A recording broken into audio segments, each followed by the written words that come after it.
Hi, everybody. Welcome to another Real Estate Sessions Rewind. This week, we're going back to March of 2023 with marketing expert Kurt Uhlir, as well as some expertise in some other areas, which I'll save for the introduction. So enjoy. But if it's your business, do you have a site with technology that you control that is the focal point for anything else that you do marketing-wise? Whether you're great with email and KV Core or Follow Up Boss, or you're wonderful on TikTok or social. Like when those algorithms change, when Google spam filters change, have you trained your audience to come find you on kurtuhlir.com? And that's that second big thing, because then it doesn't matter where you choose to invest in marketing. You have a central hub that everything focuses back to. You're listening to the Real Estate Sessions, and I'm your host, Bill Risser. With nearly 25 years in the real estate business, I love to interview industry leaders, up-and-comers, and really anyone with a story to tell. It's the stories that led my guests to a career in the real estate world that drives me into my 9th year and nearly 400 episodes of the podcast. And now, I hope you enjoy the next journey. Hi, everybody. Welcome to episode 348 of the Real Estate Sessions podcast. As always, thank you so much for tuning in. Thank you so much for telling a friend. Today, we're going to have a lot of fun. Today, we are talking to Kurt Uhlir. This guy did a lot of things prior to the world of real estate, including stuntman, scuba rescue, and high-angle rescue, and he's a certified alligator handler. Yes, that's the first time I've ever mentioned that phrase on the Real Estate Sessions podcast. So you want to listen in. Let's get this thing started. Kurt, welcome to the podcast. Hey, thanks for having me, Bill. Well, look, most of my listeners know that I like to start at the beginning. I'm fascinated where people come from, how they got to be where they're at. And so the easiest way to start with that is your childhood. And I'm going to ask you, looking at some of the things I could, in my research, I found out, that it seems like you were preordained to have a life in tech and entrepreneurship. And let's talk about that, right? Your parents, I think your father was early on in this game, if you wanted to call it that. And so let's talk about what role that your mom and dad played getting you. Yeah, my dad was, I'd say, a glorified grunt at actually Bell Labs. It used to be like the Apple or, Tesla of the day. And so I billed my first hours thanks to him when I was like 8 or 9 with Bell Labs. So I was really good at math even very early on. And my dad was the person that would take all, like, say, cell phones now. Somebody else came up with the whole network on schematics, and he would lead the teams to actually go build it in the field. And then take what was on paper and make it reality.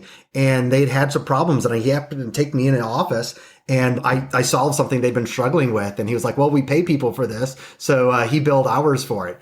So I got to be around some high techs very early on, but it was just also weird from a tech perspective. And I didn't think about it was growth takes time. And my dad is blessed with one of those people where he didn't sleep.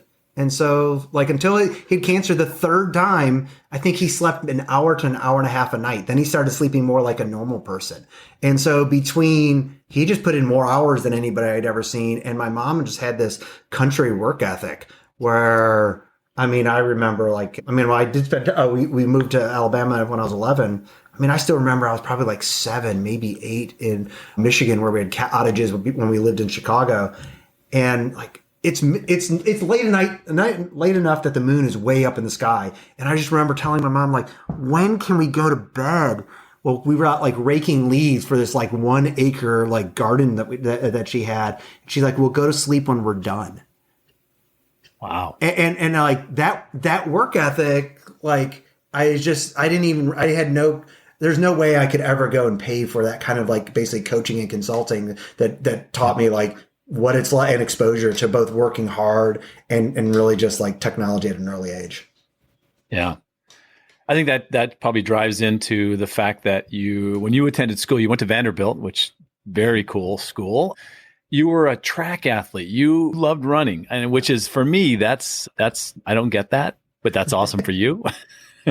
and I think you talked about the fact that, being an athlete and having that discipline and all of the stuff that takes, especially at a collegiate level, really primed you for what you're going to do in your life, running companies and growing businesses and things. Let's talk about that.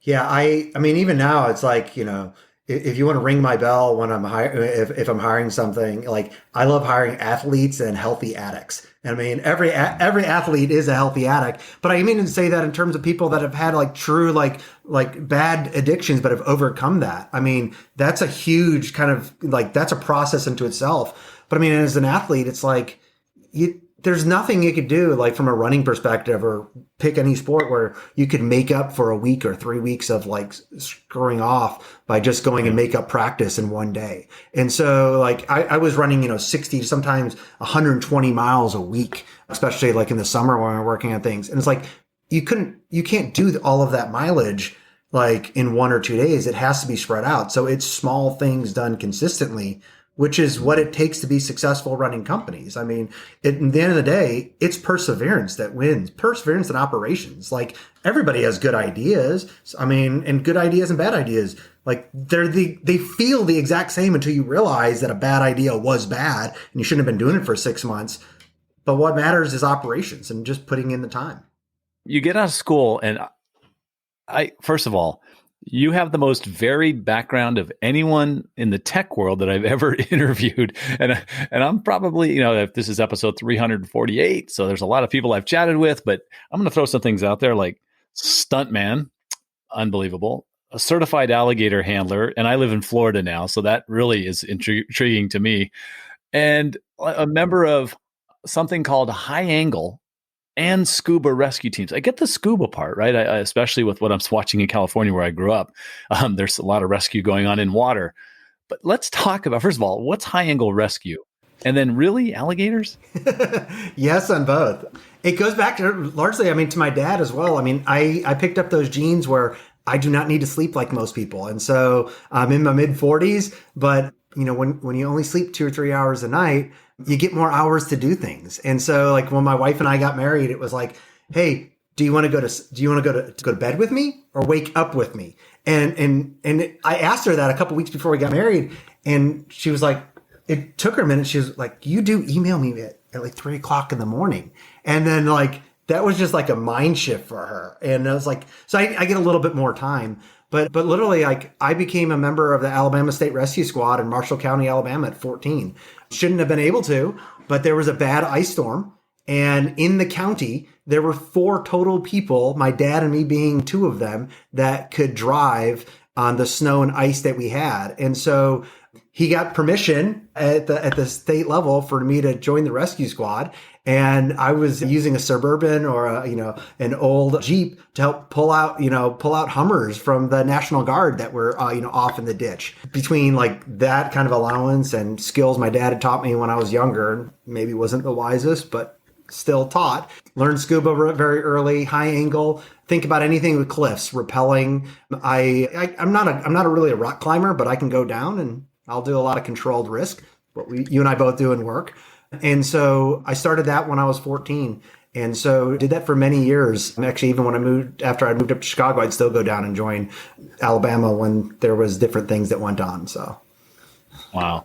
So how do gators come into play? Come on, Kurt. I mean, seriously.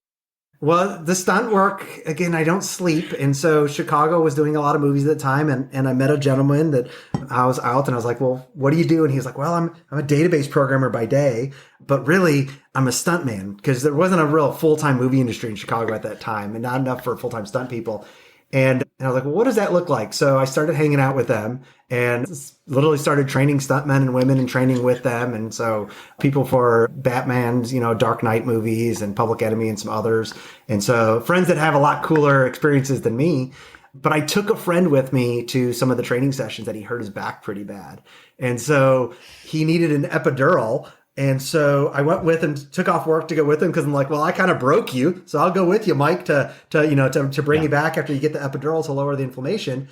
And as I'm sitting in this doctor's office for basically people with disposable income or time to do stupid stuff like us, I read, hey, there's only one place in the United States that you can legally go learn to handle alligators unless you work for a company for like 6 months full time. Because Florida, Louisiana, like those legislators, because the animals are native there, they've done the wise thing. You have to go work for a company for like 6 months full time before they can let you touch an alligator over about this big, maybe 30 inches long, without its mouth taped. And I was like, hey, you're supposed to be good in like a week or two, right? He's like, yeah. I was like, all right, I booked us flights to Colorado. And so Alamosa, actually about 15 minutes north of Alamosa, Colorado, which is still the middle of nowhere, Colorado, there's Colorado gators. And it's this animal sanctuary with on a geothermal spring. And that's where I first learned to kind of handle alligators. And so like there's 1,100 alligators in the middle of nowhere, Colorado, that it's a tilapia farm. And so they literally fillet the top tilapia. They brought in gators like decades ago to be the trash compactors for them. And it's just great business. Wow. All you do is insert labor and you get money out the other side.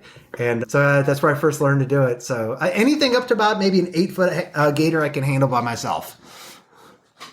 Wow. All right. So that's never been said on this show before. You may just need to ask some people some questions. I'm sure some agents out there have that experience. I'll have to. It's got to be someone that grew up in Louisiana or Florida, though, not Chicago and went to Denver. That's great. Well, let's talk about really, some of your real early successes when you got into the heavy into the space. There's a lot of things you played in with, there's some gaming and website creation and that sort of thing, but the spatial data, I mean, I think especially as important as that is today, which is unbelievably important in our world. You talk about targeted ads and all kinds of great stuff.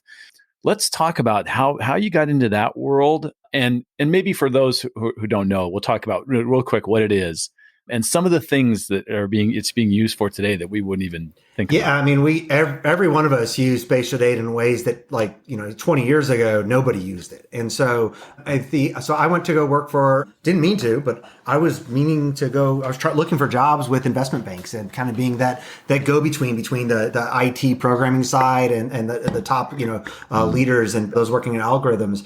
And I got a call from a retained search firm that said, hey, look, we're looking for somebody to come work with Denise Doyle and Saladin Khan at this little company at the time called Navigation Technologies, became Navtech, now it's called Here Technologies. And they're literally the spatial data.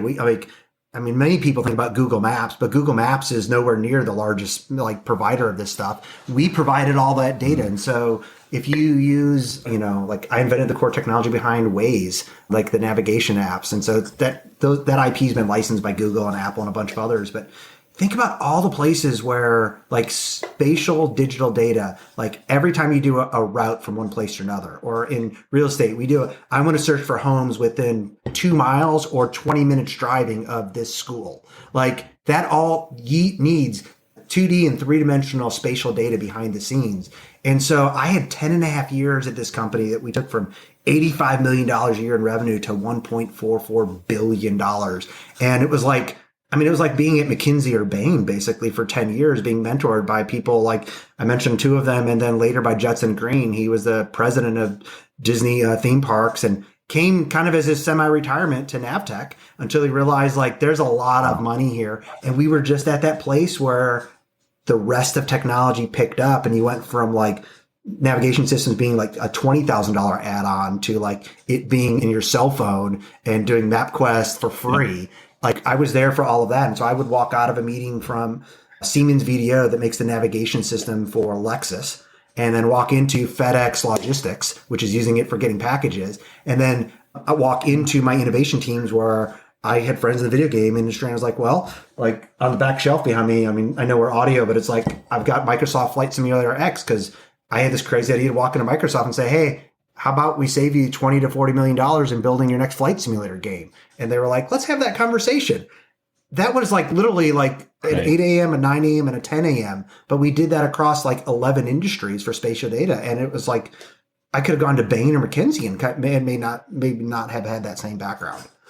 Let's talk about in the real estate space, how that's exploded, right? Over the last, we'll call it 10 years. I think when RPR, right? RPR launched a while ago and it struggled to get a foothold. I think it's a great tool. I think there's some great stuff in it. I'm guessing your stuff is in there because they do that 20 minutes from here or 2 miles to the office. So they're using that. That's one place agents are using spatial data daily if they're using RPR. Well, and there's tons of things like that. Anytime that any search that you're just comparing distance or time or anything. A lot of the applications RPR might use the United States government's census tiger data, but But that data is Mm-hmm. basically free because the government came to our company and paid us an exorbitant amount of multiple millions of dollars so that we would give them a snapshot of that data. And so for their purposes. And so like they've kind of bought data to open source, but it's still not nearly as good as what you can kind of get on the private market. And now there's companies like Mapbox and others that Google collects their own data. But yeah, there's places like anytime you do a home search, the listing alerts we all get that come out. And then there's, a ton of other things that we have on there too. It's like, there's applications that consumers or agents can go to that says, here's the 7 homes I want to go look at. Give me the optimal route between those. And then you'll schedule your times at those based on 1, 2, 3, 4, as opposed to crisscrossing across town. That's just some of the places that we see the data used.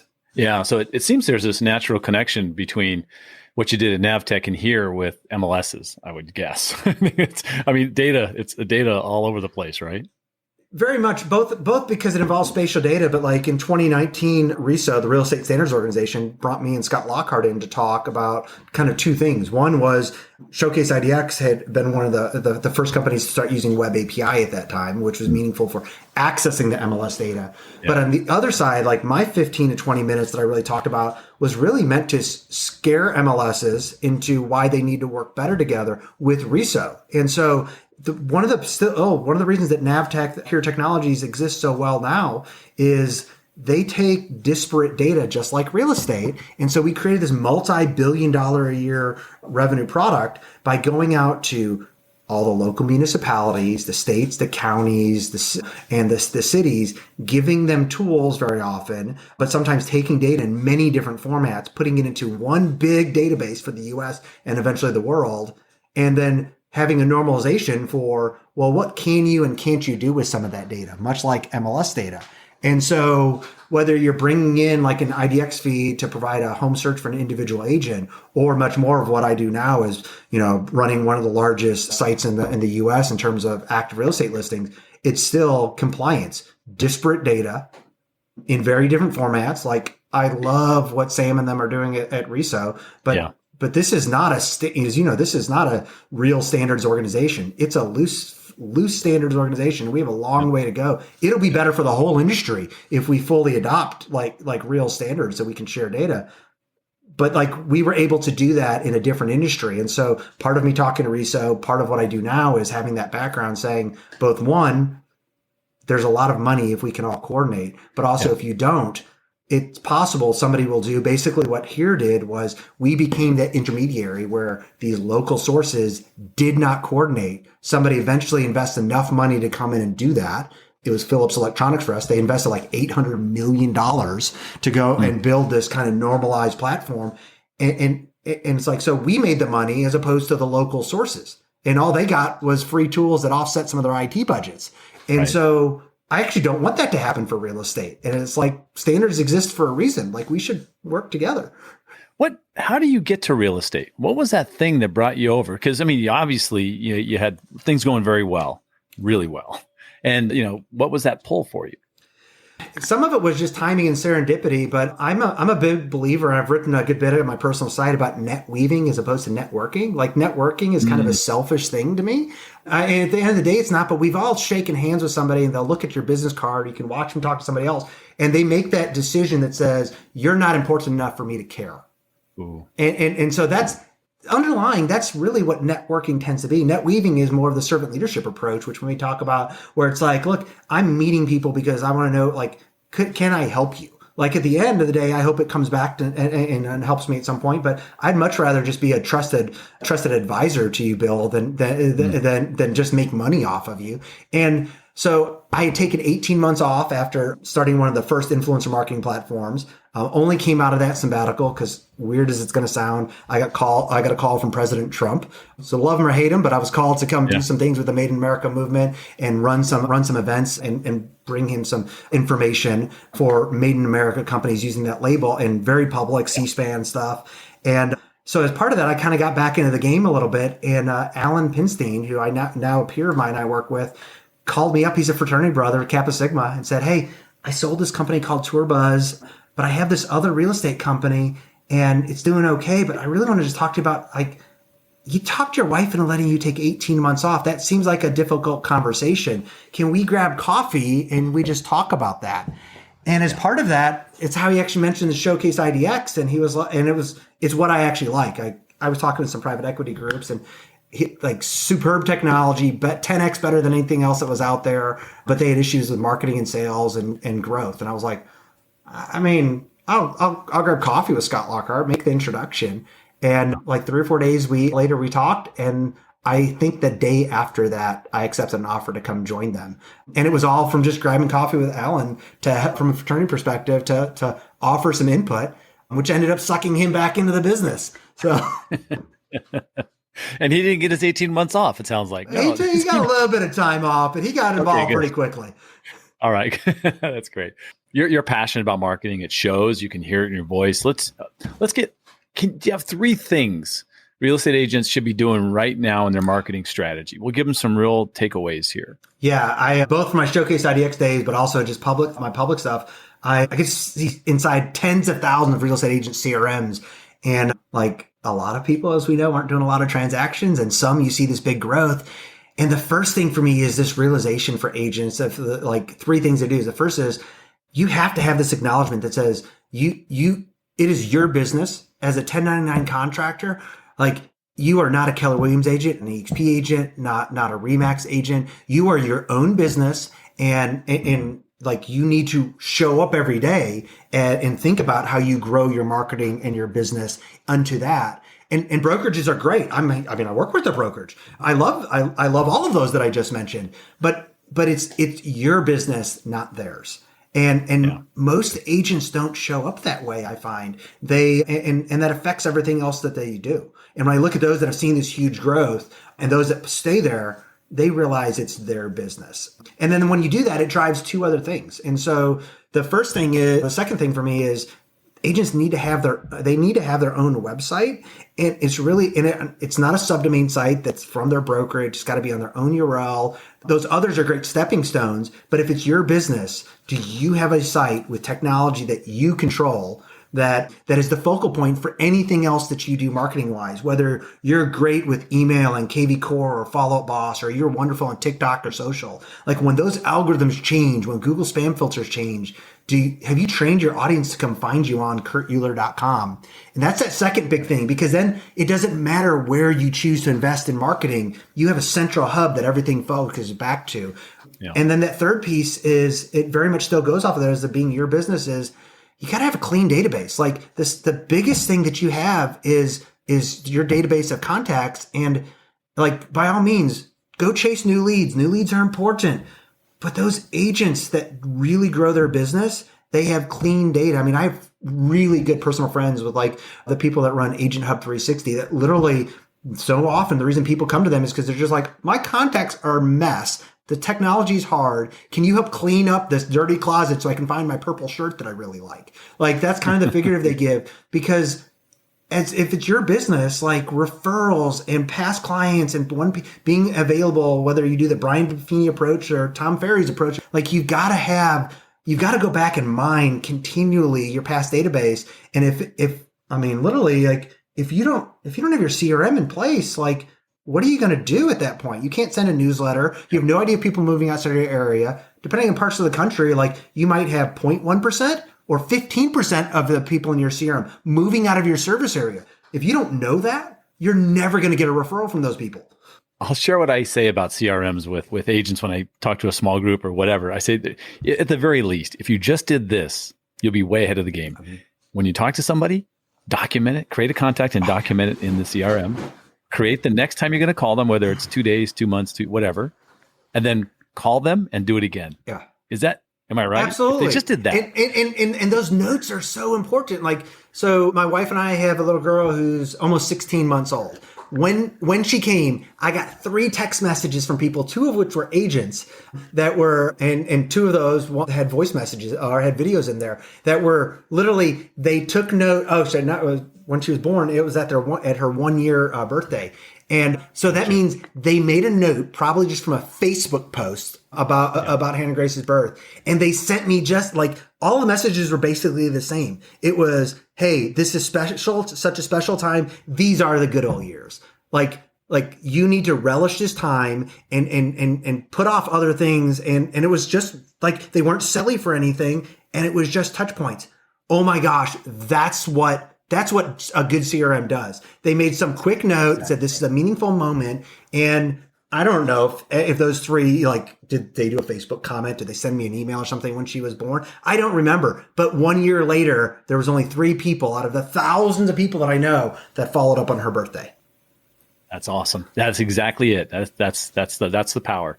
Let's stick with websites for a second, because I think that, there's this site out there. There's this thing, the Z word, Zillow, and they built an amazing website. It's just drives so much traffic, obviously generates billions of dollars in revenue for the company. I'm an agent. I'm just me.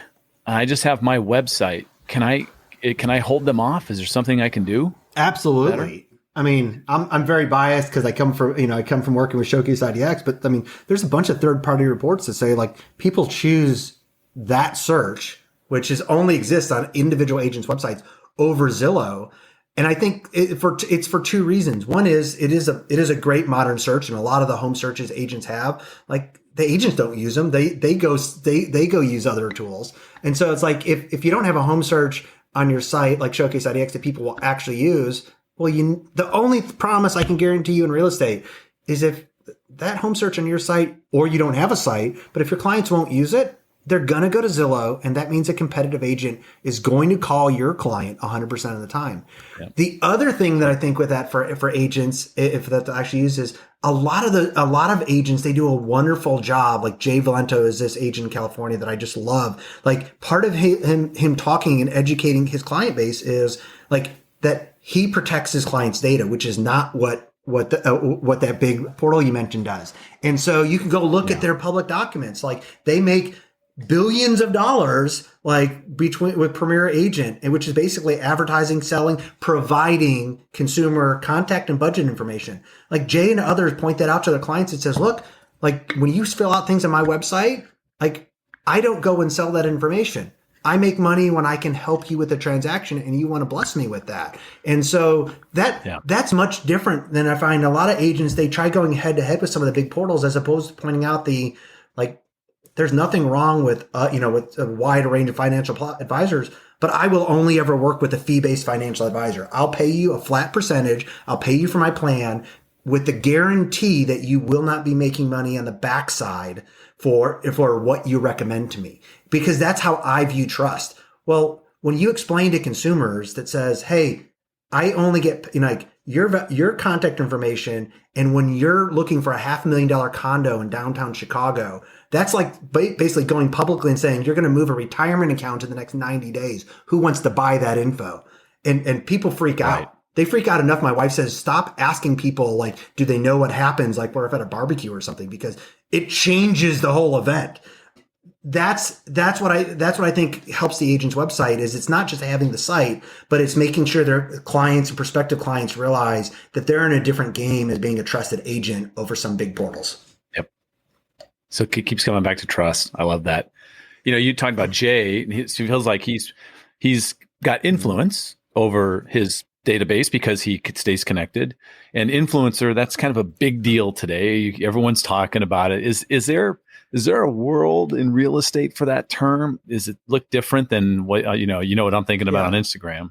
It absolutely does. I mean, I think one of the things just in real estate is you have to differentiate between, like, let's just call it the B2B, the recruiting agent influencer, versus like the consumer focused agent. Nothing's wrong with those two, but the person that's bringing over agents and speaking to other agents and coaching programs, that's a different type of influence than somebody who's going out to consumers. Yeah. But in both cases, there's definitely a room for it in real estate. I think too often people end up thinking like they have to have 10,000 or 100,000 like people that follow them on YouTube or TikTok or Instagram to be meaningful. And they need to realize that, like, we all have influence. And if anything, like, the smaller your tribe is, the more influence you have. Like, if you have I have tens of thousands of people that follow me on Twitter. Do those people generally care? Like, some of them come to my website if I write a new blog post. But if I say, hey, like, some piece of information, or I like this piece of camping gear, do those people really like, what do they think about me? I don't know most of those people. If my aunt posts that on Facebook, if the average agent posts that, like there's tremendous value there and trust. And we go back to that trust word you were talking about. And so that's what I think people need to think about is we're all influencers and this is an influence economy. And you need to realize that as an agent, you get to do something that actually most big brokerages can't do and that most brands can't do. And that's run a micro influencer campaign. Because in that case, you're the only person that you're having to connect with. And so be authentic. Like in real estate, share content for the 95% of the time when you're sphere, when you're people in your CRM, that for 95% of the time when they're not actively buying and selling, but still relevant to them as a home buyer or somebody in the community, you're going to have influence and your business will grow. Yeah, that's great. You talk a lot about, especially on your website, and I'll recommend this, by the way, kurtuhlir.com. Amazing site, folks. A lot of great content, great information. That's where I picked up a lot of this that we're talking about today. But you talk a lot about high achieving servant leadership. Let's discuss that for a second. What is it? How does it help, especially, for, let's say, a team lead who's trying to grow and do something a little bit different? Because obviously there's a lot of leadership involved when you're taking a team from 10 to try to get it to 70, right? Right. Yeah. So traditionally, all leadership styles fall underneath this big umbrella of authoritative or autocratic like leadership, which basically is do what I say or you get fired. At the end of the day, as the boss, the team lead, like that's still kind of there, but authoritative, like you get micromanagement, but also like that's the threat that tends to be there, whether people intended to or not, but it's very much hey, I'm the boss, do exactly what I told you. The servant leaders takes much more of the time to establish purpose and realize that like, hey, the biggest thing that I can often do in trying to grow my team is figuring out how I can serve them so that they can accomplish what I and the company need them to do. I spend an exorbitant amount of my time. I am very much a doer on my team. Anybody that works with me knows that. But but I'm only able to do that because like I have a gentleman named Scott on my team that he's my operations manager, newly into that role as like part of his job. Part of my job is actually to make him successful. It's like he's my factory manager. And so he tells me when to show up to things at time. And so I help define a strategy. And then my job is to then step back in and see where he's at and train Tiffany on my team so that they can be better day in and day out. And that servant kind of leadership is, I've been the authoritative leader. I've been at a place where I've made people millions of dollars and they still won't take my phone call today. And one, nobody wants to have that wake behind them for the destruction that does in personal lives. But I've now been part of high achieving servant leadership teams where I can very much believe whether you're a one person agent that's trying to grow that 70-person team, or like in my case now, we're a 2,000 person company trying to, grow staff and agent count. Like if I want to grow faster and higher than I could in anything else, you serve your people, you follow a servant leadership approach, and that's the best way to approach it. We're running on time, but I have a couple more quick questions for you. The first one is, we're coming out of the pandemic with a unbelievable real estate market that I think very few people predicted in March of 2020. and so, there's this little correction going on right now. I don't think it's anywhere near what we went through in the dark days.